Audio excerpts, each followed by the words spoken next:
자, 11번.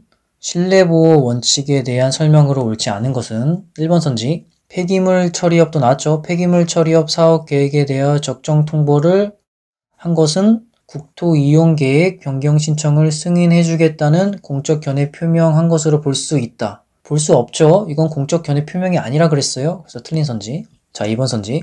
행정청의 확약 또는 공적인 의사 표명이 있은 후에 사실적, 법률적 상태가 변경되었다면 그와 같은 확약 또는 공적 의사 표명은 실효된다. 그러니까 무효가 된다 이 말이에요. 요거 맞습니다. 자, 확약이 뭔지 좀 해설해서 설명을 드릴게요. 3번. 공적 견해 표명이 있었는지 여부는 형식적 권한 분쟁에 구애될 것은 아니고, 맞죠? 형식적인 권한 분쟁 구애될 게 아니고 어쩌고 저쩌고 해서 실질에 의하여 판단해야 한다. 이게 맞아요. 공적 견해 표명 여부는 실질에 의하여 판단해야지 형식적인 어쩌고는 틀려요. 자, 그래서 여기서 맞는 선지고 4번 선지. 자, 여기서 하고자 하는 말은 입법 예고를 했단 말이에요. 그래서 어쩌고 저쩌고 해서 입법 예고를 했다고 해서 신뢰를 부여하였다고 볼 수 없다. 이걸 물어보는 거예요. 글이 있지만 쭉 읽어보시고 어쨌든 여기서 물어보는 거는 입법 예고를 하면 신뢰를 부여하였다고 볼 수 있냐 없냐. 즉 신뢰 보호가 되냐 안 되냐를 물어보는 거예요. 되냐 안 되냐. 근데 여기서는 신뢰를 부여했다고 볼 수 없다니까 신뢰 보호가 되지 않는다고 얘기하는 거예요. 근데 입법 예고는 신뢰 보호가 되지 않으니까 맞습니다. 맞는 선지예요. 자, 답은 1번. 자, 해설하겠습니다. 옳지 않은 것은 폐기물 처리업 나왔죠? 폐기물 처리업 적정 통보를 했다고 해서 국토 이용계획 변경 승인을 해주겠다는 공적 견해 표명도 아니고 토지 형질 변경 허가를 해주겠다는 공적 견해 표명도 아니에요. 폐기물은 다 공적 견해 표명이 아니에요. 그쵸? 그래서 얘는 한 것으로 볼 수 있다고 했으니까 틀린 선지.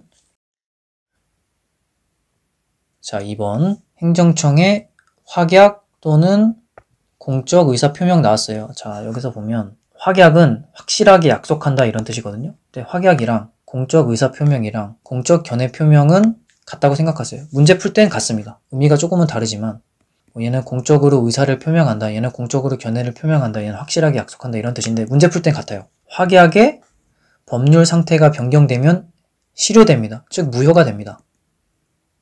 그래서 선지에서 보면 확약 또는 공적인 의사표명이 있은 후에 사실적 법률 상태가 변경되었다면 그 확약은 공적인 의사표명은 실효된다. 맞죠? 자, 확약이 나왔으니까 좀 설명을 드려볼게요. 확약은 확실하게 약속하는 거지만 처분이 아니에요. 처분이 아니기 때문에 항고소송할 수 없고 또 확약은 법적 근거 필요 없이 할 수 있어요. 또 확약은 공정력이 없어요. 그럼 확약의 얘는 뭐냐? 공무원의 임명을 내정하는 것. 얘는 확약이에요. 처분이 아니에요. 그리고 내허가해주는 거, 내인가해주는 거. 그러니까 얘는 잠정적으로 허가를 해주고 잠정적으로 인가를 해준다는 뜻이에요. 허가해주기 전에 미리 허가해줄게. 내인가는 인가해주기 전에 잠정적으로 인가해줄게. 그거 나중에 해줄 거야. 이런 거예요. 확실하게 약속하는 거죠. 그리고 자진 신고자에게 세율 인하를 약속하는 거 미리 확실하게 약속하는 거죠. 얘네들은 확약인데 처분은 아니에요. 자, 이런 문제도 많이 나온단 말이에요. 그럼 처분이 뭐냐? 처분은 행정기관이 행하는 권력적 행정행위란 말이에요. 그래서 권력적 행정행위라 그랬죠. 그 말은 국민을 구속하거나 국민에게 불이익을 발생시킬 수 있다는 거예요. 그렇기 때문에 항고소송이 가능하게 되는 거죠. 항고소송이라고 하는 것은 국민, 개인이 행정기관, 행정청에게 소송을 제기하는 거예요. 처분인 경우만 소송이 가능해요. 또 처분이면 처분이 아닌 것이랑은 반대로 항고소송이 가능하고 또 처분을 하기 위해선 법적 근거가 필요하고 또 처분을 하면 공정력이 발생을 합니다. 자, 그럼 또 새로운 단어가 나왔죠. 공정력. 그럼 공정력이 뭐냐? 공정력은 권력적 행정행위가, 그러니까 처분이 당연무효가 아니면 효력이 계속 유지된다는 거예요. 항고소송으로 취소 판결이 날 때까지는 처분의 효력이 유지된다 이런 말이에요. 그러니까 처분은 웬만하면 효력이 유지된다 이 말이에요. 소송을 제기해서 취소 판결이 나기 전까지는 처분의 효력은 계속 유지된다. 권력적 행정행위가 처분이 당연무효가 아니면, 당연무효는 야 이거는 누가 봐도 어떤 사람이 봐도 잘못됐어. 이거는 뭐 판결을 해볼 가치도 없어. 이 정도로 잘못됐다는 거예요. 완전히 당연히 무효라는 거예요. 그게 아니면 효력이 유지된다는 거예요. 자, 확약에 대해서 좀 설명을 해드렸고, 그래서 확약은 좀 처분이 아니고 좀 약한 거죠. 권력적 행정행위가 아니죠, 확약은. 확약은 그래서 법률적 상태가 변경되면 그냥 바로 실효가 되는 거예요. 무효가 돼버리는 거예요. 그러니까 맞는 거죠. 3번. 자, 공적 견해 표명의 여부는 형식적 아니고 실질적 판단에 의해서 결정해야 되는 겁니다. 행정청에 공적 견해 표명이 있었는지 여부는 형식적 권한 분쟁이 아니고 실질에 의하여 판단해야 한다. 이게 맞아요. 자, 이 선지 기억하세요. 공적 견해 표명이 맞으려면 실질에 의하여 판단해야 한다. 자, 4번 선지. 입법 예고를 통해서 뭐 어쩌고저쩌고 얘기를 하지만 그래서 결국 입법 예고가 신뢰 보호가 되냐 안 되냐를 물어보는 거예요. 입법 예고는 신뢰 보호가 되지 않습니다. 그래서 여기서 입법 예고를 통해서 어쩌고저쩌고 해서 신뢰를 부여하였다고 볼 수 없다. 즉 신뢰 보호가 되지 않는다고 하죠. 그러니까 맞는 선지. 자, 다음 문제. 자, 12번. 행정법의 일반 원칙에 대한 설명으로 옳은 것은 1번 선지. 비례의 원칙은 입법에서는 적용될 여지가 없다. 틀렸죠? 비례의 원칙은 모든 영역에서 다 적용되고 모든 법에서 다 규정됩니다. 그냥 그렇게 생각하세요. 기출문제에서 비례의 원칙이 적용되지 않은 적이 없어요. 2번 선지.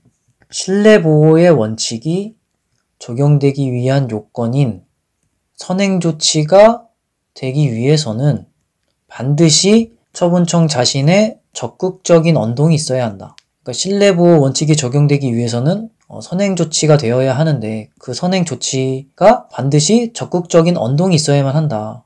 이것은 틀렸습니다. 소극적 언동이라도 괜찮아요. 소극적 언동도 신뢰보호 원칙이 적용되기 위한 선행조치가 될 수 있어요. 그래서 틀렸습니다. 자, 언동은 얘는 말이고 얘는 행동이에요. 그러니까 적극적인 말과 행동, 소극적인 말과 행동 모두 선행조치가 될 수 있습니다. 3번 선지. 여기서는 같은 정도의 비위를 저지른 자들은 비리라고 생각하세요. 비위는 비록 개전의 정이 있는지 여부의 차이가 있다고 하더라도 징계의 종류의 선택과 양정, 그러니까 징계 정도의 징계를 하는데 동일하게 취급받아야 한다. 개전의 정의 차이가 있더라도 동일하게 취급받아야 한다는 틀렸어요. 개전의 정이 있으면 다르게 취급받습니다. 개전의 정이라는 건 뉘우치는 마음이거든요. 그러면 아주 반성하고 뉘우치는 마음이 많으면 좀 징계를 줄여준다는 거죠. 4번 선지. 또 나왔죠. 재량권 행사의 준칙, 재량 준칙이 되풀이 시행되어 행정 관행이 이루어지게 되면 자기 구속을 받게 된다. 맞죠? 계속 나오죠, 이거. 근데 또 여기서 볼 거는 평등의 원칙이나 신뢰보호 원칙에 따라 자기 구속을 받게 된다. 자, 자기 구속 원칙의 근거는 평등의 원칙과 신뢰보호 원칙이었죠? 이건 한 번 더 기억하라고 얘기하는 거예요. 자, 답은 4번. 자, 해설하겠습니다. 옳은 것은, 자, 비례의 원칙은 모든 영역에서 적용된다 그랬죠? 기출에 나왔던 것은 행정규제기본법, 행정절차법 모두 비례 원칙에서 규정함. 그러니까 비례 원칙은 다 적용되고 다 규정된다 이렇게 생각하시면 됩니다. 2번 선지. 신뢰보호를 해주기 위해서는 선행조치가 필요해요. 근데 그 선행조치가 적극적인 언동, 소극적인 언동 둘 다 된다는 거예요. 근데 여기서는 적극적인 언동이 있어야만 한다 이렇게 하니까 틀렸죠. 그러면 선행조치는 뭐냐? 뭐 확약이나 공적 견해 표명 이런 것들이 선행조치예요. 확실하게 약속한 거예요. 공적으로 견해를 표명한 거예요. 그러면 신뢰보호를 해줘야 된다는 거죠.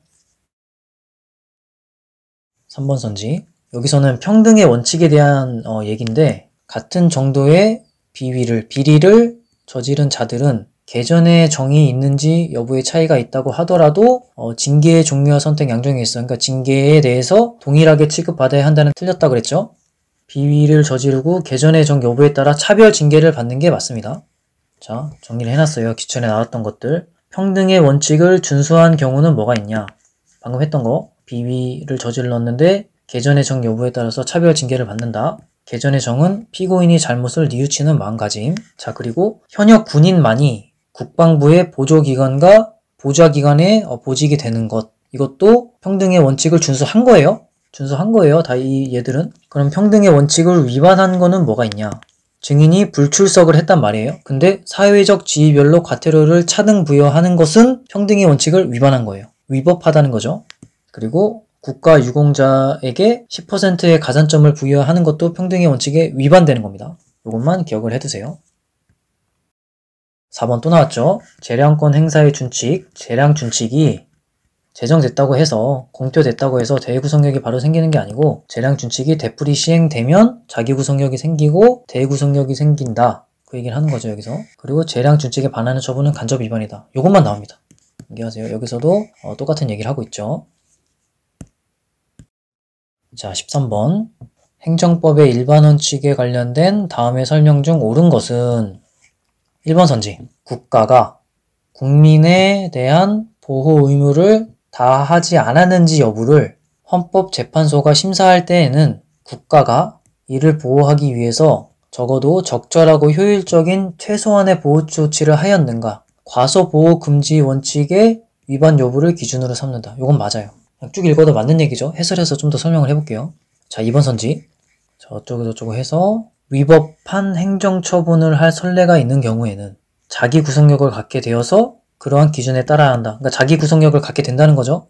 근데 위법한 행정처분은 뭐라 그랬어요? 위법한 행정처분을 수차례 반복했다고 해도 자기 구속력을 갖게 되지 않는다 그랬죠? 똑같은 말이에요. 위법한 행정처분을 한 선례가 있더라도 자기 구속력을 갖게 되지 않습니다. 그래서 얘는 틀린 선지예요. 3번 선지. 공무원 임용 신청 당시 잘못 기재된 호적상의 출생 연월일을 기재를 했대요. 근데 그리고 나서 임용 후 36년 동안 이의제기를 하지 않다가 정년을 1년 3개월 앞두고 정정된 출생 연월일을 기준으로 정년 연장을 요구했대요. 조금 잘못된 것 같아 보이죠? 근데 이게 신의 성실의 원칙에 반한다. 신의 성실 원칙을 위반한 것이다. 이게 맞냐 틀리냐? 근데 이것은 신의 성실 원칙에 반하는 것이 아니에요. 이거는 해설해서 좀 설명을 드릴게요. 자, 4번 선지. 이거 나왔죠? 폐기물 처리업 사업 계획에 적정 통보를 한 게 토지에 대한 형질 변경 신청에 대한 허가를 해주겠다는 공적 견해 표명이 아니죠? 근데 여기서는 공적 견해 표명까지 포함한다고 했으니까 틀렸죠? 자, 답은 옳은 걸 찾는 거니까 1번. 자, 해설하겠습니다. 옳은 것은, 자, 1번 선지. 그래서 이 선지에서 하고자 하는 말은 헌법재판소가 국민의 보호 의무의 위반 여부를 심사할 때 과소보호 금지 원칙을 적용해야 된다는 거예요. 과소보호 금지 원칙이 뭐냐? 국가가 적절하고 효율적인 최소한의 보호 조치를 하였는가? 이걸 물어보는 거예요. 근데 상식적으로 당연하죠. 국가가 국민의 보호 의무를 다할 때 적절하고 효율적인 최소한의 보호 조치를 당연히 해야겠죠. 그래서 그걸 심사한다는 거예요. 자, 이건 맞는 선지입니다. 그냥 이런 선지는 읽어보고 맞구나, 이런 내용이구나 하고 넘어가고 기억하면 됩니다. 자, 2번 선지. 이것도 나왔죠? 위법한 처분이 수차례 반복된다고 해서 자기 구속이 생기는 건 아니에요. 하지만 신뢰보호 생겨요. 여기서는 말만 조금 다르죠? 위법한 행정처분을 한 선례가 있는 경우에는 이거랑 비슷한 말이죠. 위법한 처분을 수차례 반복한 경우에는 자기 구속력을 갖게 되지 않습니다. 그래서 여기선 갖게 된다고 하니까 틀렸죠. 3번 선지. 자, 여기서는 공무원이 임용할 때 잘못 기재된 호적상의 출생 연월일을 기재하고 임용 후 36년 동안 이의제기를 하지 않다가 정년을 1년 3개월 앞두고 정정된 출생 연월일을 기준으로 정년 연장을 요구했대요. 그럼 이게 신의 성실 원칙에 반하냐 반하지 않냐 그걸 물어보는 건데, 보면 요거는 요 내용은 행정절차법에 관련된 거죠. 행정절차법에서는 행정청만, 행정기관만 신의 성실 의무가 있어요. 개인은 신의 성실 의무가 없습니다. 그렇기 때문에 얘는 신의 성실 원칙에 반하지 않아요. 그러니까 틀린 선지. 그런데 국세기본법에서는 행정청과 납세자 모두 신의 성실 의무가 있어요. 요거는 좀 기억을 해둬야겠죠. 읽어보면 그럴듯해요. 신의 성실 원칙에 반하는 것 같아요. 하지만 반하지 않아요. 행정절차법은 행정청만 신의 성실 의무가 있다. 자, 그럼 신의 성실 의무가 뭔지 잠깐 볼게요. 신의 성실 원칙은 뭐냐? 신의에 반해서 행동하지 마라. 자, 예를 들면 행정청이 사유가 있어서 장기간 세금 부과를 하지 않았단 말이에요. 몇 년 동안 세금을 부과하고 있지 않다가 갑자기 새삼스럽게 부과하는 경우, 이런 경우 신의에 반하여 행동한 거죠. 행정청이. 그래서 신의 성실 원칙에 반하는 겁니다. 자, 다음 선지. 이거 또 나왔죠? 폐기물 처리업 사업 계획에 대한 적정 통보를 한다고 해서 토지에 대한 형질 변경 신청을 허가하겠다는 공적 견해 표명이 아니죠. 그래서 얘는 포함한다고 했으니까 틀린 선지. 계속 나오죠, 이거. 폐기물 처리업 나오면 공적 견해 표명 아니다. 폐기물 처리업 적정 통보를 한다고 해서 국토 이용계획 변경 승인을 해주겠다고는 공적 견해 표명이 아니고 토지 형질 변경 허가를 해주겠다는 공적 견해 표명도 아니에요. 자, 여기서는 공적 견해 표명인 걸 오히려 외워두라 그랬죠. 종교회관 건립하는 거, 그리고 국적 이탈 이후로 주민등록을 말소하는 거, 얘네 둘 다 공적 견해 표명 맞아요. 자, 다음 문제. 14번. 신뢰보호 원칙에 대한 설명으로 옳은 것과 옳지 않은 것을 바르게 연결한 것은, 자, 가번.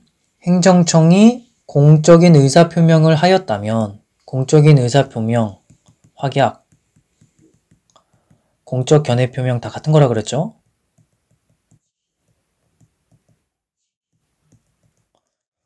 하였다면 이후에 사실적, 법률적 상태의 변경이 있더라도 공적인 의사표명은 유효하지 않죠? 여기선 유효하다고 했으니까 틀린 선지. 아까 했던 거죠. 확약은 공적 의사표명은 법률적 상태가 변경되면 바로 실효되죠. 무효가 되죠. 자, 나번. 또 나왔죠. 재량권 행사의 준칙, 재량 준칙이 공표만으로는 보호가치가 있는 신뢰를 갖게 되었다고 볼 수 있다. 볼 수 없죠. 그러니까 틀린 선지. 되풀이 반복돼야지 보호가치가 있는 신뢰를 갖게 되죠. 되풀이 시행돼야 되죠. 자, 답은 공적 견해 표명을 하였는지를 판단할 때에는 반드시 형식적인 권한 분쟁에 구애될 것은 아니다. 맞죠? 실질적 판단에 의해야 되는 거죠. 공적 견해 표명의 여부는 형식 아니고 실질이 맞다 그랬어요. 자, 라번. 신뢰보호 원칙의 위반은 국가배상법상의 위법 개념을 충족시킨다. 즉, 신뢰보호 원칙을 위반하면 국가배상을 해줘야 되냐 말아야 되냐 이걸 물어보는 거예요. 여기서는 국가배상을 해줘야 된다고 하네요. 그러니까 맞는 선지입니다. 자, 그럼 XXO니까 1번이 맞겠죠? 자, 해설하겠습니다. 바르게 연결한 것은, 자, 가번. 확약이나 공적 의사표명, 공적 견해표명은 세 개는 문제 풀 땐 같다고 보라 그랬죠. 그래서 법률 상태가 변경되면 실효된다, 즉 무효가 된다 그랬어요. 근데 여기서는 공적 의사표명을 하였다면 법률적 상태가 변경이 있더라도 공적인 의사표명은 유효하다 그랬어요. 틀렸죠? 무효가 되는 거죠. 아까 했던 내용들, 확약에 대한 내용들. 나번. 재량권 행사의 준칙. 재량 준칙의 공표만으로 보호가치가 있는 신뢰를 갖게 되었다고 볼 수 없죠. 그러니까 틀린 선지. 계속 나오죠, 이거. 답은 이것도 계속 나오죠. 공적 견해 표명 여부 판단은 형식적 권한 분쟁이 아니고 실질적 판단에 의해야 한다. 계속 나오죠. 그래서 여기서는 형식적인 권한 분쟁에 구애될 것은 아니다 했으니까 맞죠. 자, 라본은 신뢰보호 원칙의 위반은 국가배상법상의 위법 개념을 충족시킨다. 그러니까 신뢰보호 원칙을 위반하면 국가배상해 줘야 한다. 맞습니다. 자, 라본에서는 신뢰보호 원칙을 위반하면 국가배상법을 위반하는 것이 되는가를 물어보는 거고, 즉 국가배상을 해줘야 하는가를 물어보는데 맞습니다. 국가배상은 웬만하면 다 가능해요. 이 국가배상에 대한 문제도 뒤에서 많이 나오는데 웬만하면 다 가능하고, 그래서 국가배상법상 위법 개념으로, 그러니까 국가배상을 해줘야 되는 법은 뭐가 있냐? 먼저 성문법, 우리가 그냥 법전에 써있는 법들, 문서 형식으로 된 거, 당연히 국가배상법 위법 개념이겠죠. 그리고 불문법도 되는 거예요. 예를 들면 관습법, 판례법, 조리 같은 거, 문서 형식이 아닌 것들도 국가배상이 되는 거예요. 그리고 행정법의 일반 원칙들도 국가배상이 돼요. 비례의 원칙, 신뢰보호의 원칙, 신의성실의 원칙, 평등의 원칙 다 되는 거예요. 그러니까 웬만하면 다 되죠. 그래서 1-4장은 다 풀어봤습니다.